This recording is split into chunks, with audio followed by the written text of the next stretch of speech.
100 years ago, the first woman to serve in public office, Montana's Jeannette Rankin, was elected to the House of Representatives on November 7, 1916. Her election predated even the 19th Amendment, which promised women the right to vote. Montana, a progressive state at the time, had ratified women's suffrage before the 19th had even been amended. Despite the century that we as a country have had to come to terms with the concept of a woman wielding political power, we have still yet to see a woman in the highest office of the land. We came pretty close, but then 46% of Americans let us know that they'd rather have an underqualified, overzealous TV personality in office over a lady. The idea that anyone in 2018 needs to be convinced that women should be in office would be laughable if it wasn't so true. It seems common sense, right? That half of the population should be able to see themselves mirrored in those who govern them. But common sense isn't so common nowadays. The fact is that women are people, and people in our country are supposed to have the right to representation per the Constitution, because women account for 49% of the population. That number teeters back and forth between 51 and 49% as death and birth rates vary, but as a general rule, women account for half of the population of the United States and the world. But we're not there yet, at least not until Supreme Leader Trump says we are. Half the population. Women make up half the population, but only account for 20% of Congress and 25% of state legislature positions. Well, that's a clear improvement from one lady 100 years ago. We still have serious ground to cover to close the gap. Representation is important. We've been hearing this one a lot lately. Representation is important. But what does it really mean? It's really simple. What have the vast majority of presidents looked like in major motion pictures for the past 50 years? Not hard to picture. White, male, able-bodied, oftentimes with that waspy Kennedy look. Sometimes we get an Obama knockoff if the movie's really progressive, but that's as far as the role can vary. That doesn't sound that important. But what we see reflected in the public sphere intimately affects our perception of what is okay and what is normal and what is right. And even more influential than that, it affects how children see themselves and the world around them. When a young girl born to immigrant parents sees a woman that looks like the women in her family affecting positive change in the world, she considers that a possibility for herself. And when you don't see anyone who looks like you in positions of power, it's easy to feel like your concerns are not understood or cared about. Which brings me to men legislating on issues that they do not understand or that do not affect them. Now, call me a little bit second wavy, but I find it a bit off that the majority of those legislating on what can and cannot be done with a uterus are not in possession of one. At least not to the extent of my knowledge. I've heard that Brett Kavanaugh keeps one in a jar under his pillow, but those are just rumors, people, and that still doesn't count. No, not only do these men not have uteruses or any of the other necessary paraphernalia for nurturing a developing fetus, they barely understand how they work. There are several notable cases where we have seen this, but perhaps the most comical of all was when Idaho Republican Rep. Vito Barbieri suggested that pregnant women swallow tiny cameras so the doctors could determine what the situation is.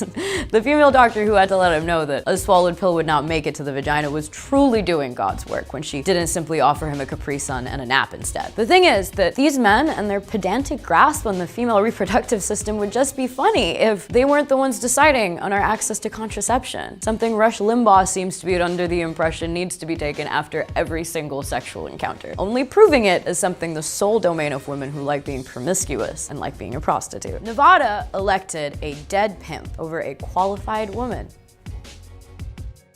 Many countries have surpassed us. India, Argentina, Malta, Turkey, Rwanda, Germany. What do these countries have in common? They have all elected a female head of state at some point, something that we have still failed to do. Angela Merkel, Germany's chancellor, is often referred to by those outside the United States as the true leader of the free world. Now that one has to sting. But the fact is, we cannot continue to view ourselves as a progressive nation at the forefront of democracy until we have made it past the gender threshold. Women are people. It's not that hard. We have made leaps and bounds, but for some reason still can't shatter this glass ceiling. It's time to take female candidates seriously. And special kudos to Democrats for voting in a record number of female Democrats this 2018. My name is Samantha Singh. Thank you for watching Prompt. Be sure to like and subscribe for more content and check out sheshouldrun.com for more information on women running in your area. The Republican Party's stance on abortion is well known. They say it's murder and nothing else, that every life is sacred. It would be nice if the GOP remained so adamantly concerned about babies after they're born. Hi, I'm Julia Nieto, and this is why Republicans hate babies.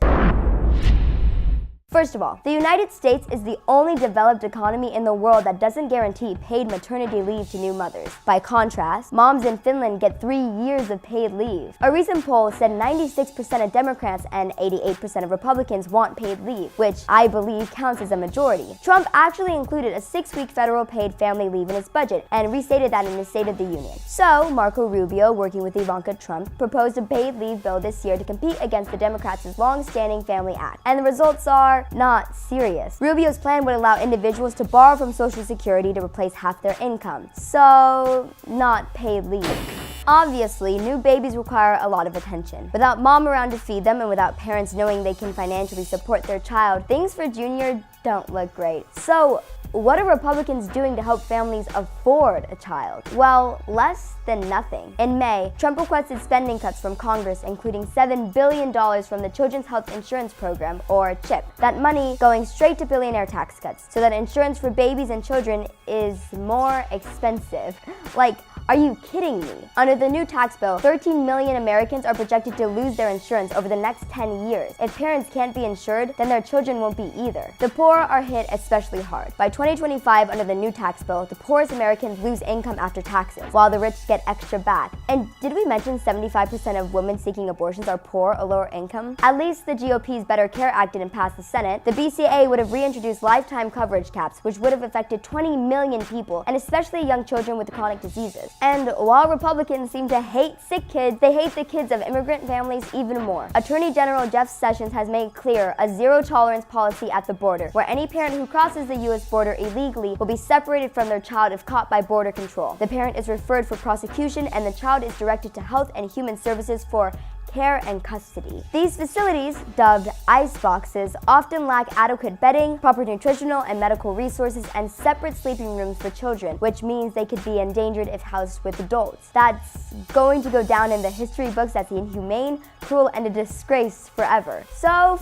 that. And if you want that to change, how about making sure to vote against these monsters trying to make the world a scarier and more dangerous place? You can also donate to the American Civil Liberties Union, which is fighting the legal fight against this horrific practice. We'll drop a link in the description below. Thanks for watching Prompt. Don't forget to like and subscribe for episodes exposing horrors like this in our country, and we'll see you next time. At this very moment, the Senate is reviewing the sham FBI investigation into credible allegations of Supreme Court nominee Brett Kavanaugh. Our country currently has its eyes and souls glued to this nomination. Why? Because if he is elected, it sends a message about how we tolerate and excuse sexual assault of minors, and in society in general. Now, I'm not here to debate whether or not he's done it. He has. The point I want to make is that this is a systemic issue, and personally, a really important one to me. On one hand, I feel like as a society, we've come so far. And then something like this happens, and I'm reminded of how far we still need to go. Where to begin? Why does this keep coming up over and over again? Why statistically have 1 in 3 women in the US, likely more than that, experience sexual assault in their lifetimes? As a nation, this is something that needs to be unpacked. So unzip your suitcases, because here we go. Thank God for recent #MeToo movement, and for the other people who have come forward this past year and spoken openly about their experiences. Because honestly, from personal experience, it's not easy, and our society doesn't make it any easier. With all the blame, guilt, and shame that's placed on us, it becomes even more degrading and embarrassing. Instead of supporting those who speak up, we tend to persecute or attack them personally. As in most recent case where Trump mocked Dr. Ford at the campaign rally for not recalling every specific detail of her trauma. Talk about insensitivity. In addition, why is it okay to deny something until it's swept under the rug again? We need to learn how to be accountable for our actions. Less denial, more honesty. We have a past and some things that we might not be extremely proud of, but if that past has caused some trauma, it needs to be acknowledged. There needs to be an ownership and an apology. It might not heal everything, but it's a start. For me, a true American hero is one that is strong and honest and compassionate. We have to adjust the lens of the ideal American role model and what that looks like, especially for kids of the future. I'm sorry, Tony Stark, but I prefer my heroes to act with a little more compassion and empathy. However, the best and most direct way that we can address this specific cultural issue is by voting and electing more women into the political system to represent us, and to have more women in positions of power that will allow these issues to be addressed by people who have actually experienced them. Let's take the blinders off and begin to change this for all of us. We need to admit it's a problem, discuss it openly, and begin to heal this awful scar of our culture. Let's champion the women and the men who have bravely stepped forward so we can feel more comfortable doing the same. If you've been a victim of sexual assault, harassment, or want to speak to someone about your experiences, there is help. Please call the National Sexual Assault Hotline at 1-800-656-4673. My name is Ilsa. Thank you for watching Prompt.